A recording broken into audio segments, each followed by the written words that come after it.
Compared to other boards under $700, the Exway Flex is, in my opinion, the most well-designed and most future-proof electric skateboard today.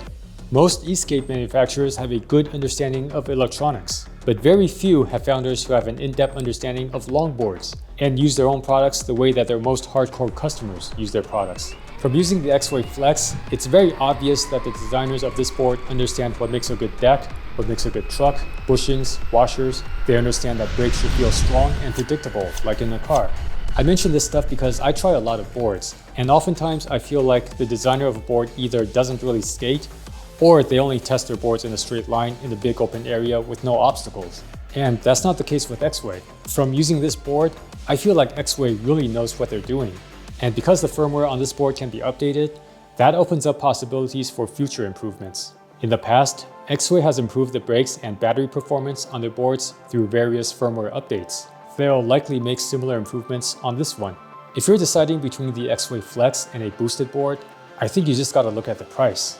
Even if they cost the same, I would still choose the Exway. I like the deck more, I like having a display on the remote, it has more range, I love standby mode. I would even say that it looks better, but that's just my opinion. Compared to other boards around the same price that use the same form factor, it's not even a fair competition.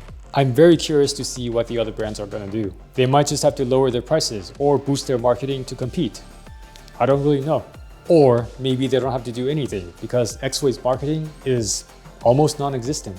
If the other brands want to improve their boards to be as good as this one, it's easy. Improve the brakes, the deck, the trucks, the BMS, add firmware updates, add standby mode, hire a professional industrial designer, and that's about it. This is my favorite board right now, by far. Game over. But is it right for you?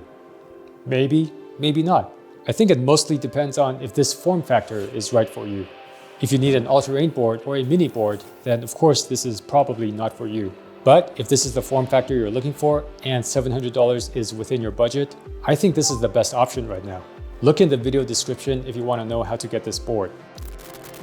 By the way, check out defective.com. It's spelled DFFECTIVE.com. Not defective, defective, okay? Defective, not defective, all right? Not defective, defective. Defective.com.